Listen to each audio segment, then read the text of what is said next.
I'm Janet Wilson. Tonight on 60 Minutes, kidnapped, beaten, shot. For the first time, this Kiwi Red Cross worker tells of his abduction by Chechen rebels. That story and more tonight on 60 Minutes.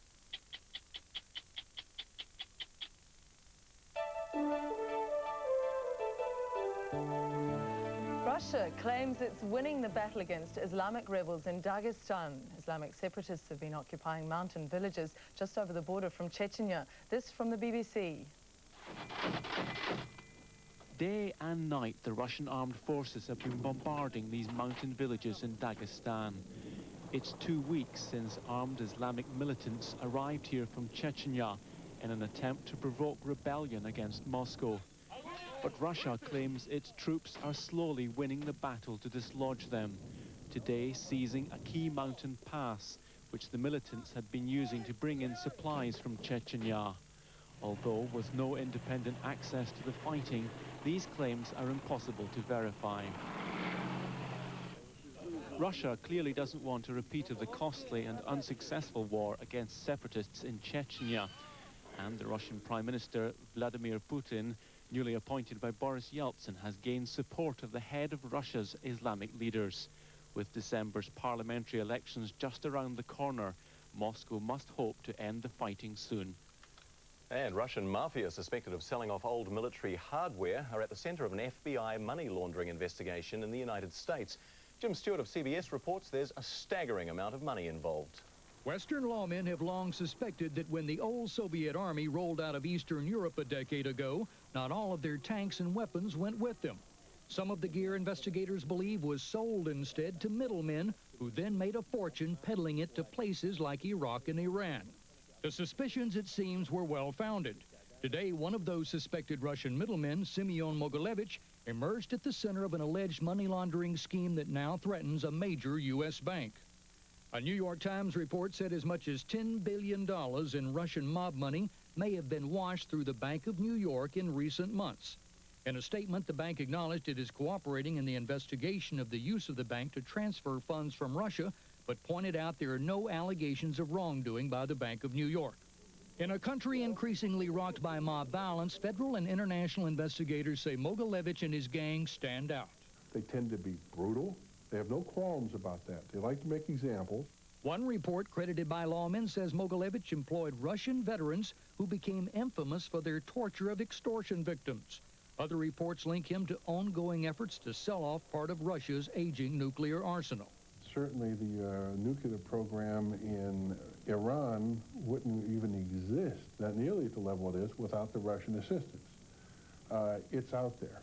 What bothers federal lawmen the most about this case is the sheer scope of it all. In one 6-month period, the bank was reportedly flooded with 10,000 Russian mob transactions, totaling more than $4 billion, and apparently they had a great deal more where that came from. And still in the United States, the first major threat of the hurricane season is closing in on southern Texas. Hurricane Brett is moving up the Gulf of Mexico and might hit built-up areas tonight. Coastal residents have been evacuated as forecasters predict 200-kilometre-an-hour winds and 4-metre waves. Southern states have so far escaped serious hurricanes this year, but experts say a series of large storms lie ahead. There'll be no Olympic fairy tale for Hollywood movie star Geena Davis. The Oscar winner failed to qualify for the American Olympic archery team. Davis blamed rain and the constant pressure from her fans for her poor performance, but says she's not giving up yet. My goal is what it was from the beginning, to see how good I can get. I'm just going to keep pursuing it until I find that out. But Davis still has some way to go. She finished 24th in a field of 28. Japan's traditional ceremonial dress is making a comeback as a fashion statement for the new millennium. The BBC reports the kimono revival is catching on because it's cool in more ways than one. It wasn't that long ago that the older generation was decrying the demise of the kimono, dismissed by Japan's fashion-conscious Generation X as a quaint relic. It seems the kimono's virtues are in vogue once more. The revival has accounted for a 60% rise in the sale of kimonos at this Tokyo department store, a welcome boon in a time when the economy is contracting. I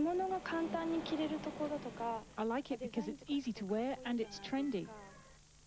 Gone are the traditional water prints, the brighter and bolder, the better. On the streets, the lightweight summer kimono, or yukata, is being teamed with platform clogs and tattoos, neon-coloured makeup and eclectic spiky hair. In the summer swelter, the yukata's practical attributes have also won it devotees among 20-somethings. I also think that yukata is very practical because you can wear it even if your size changes.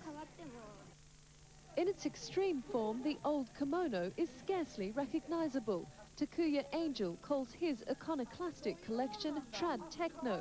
Kilts, synthetics and daring cuts, yukatos camouflaged as gift wraps and handbags. Tradition has nothing to do with this new wave chic. Keeping up with the magazine covers is the only motivation behind this fashion renaissance. Just ahead, you're never too old to start, why a 78-year-old coaster is taking up politics. Plus, back with a snort and a roar, the song that topped the charts 30 years ago.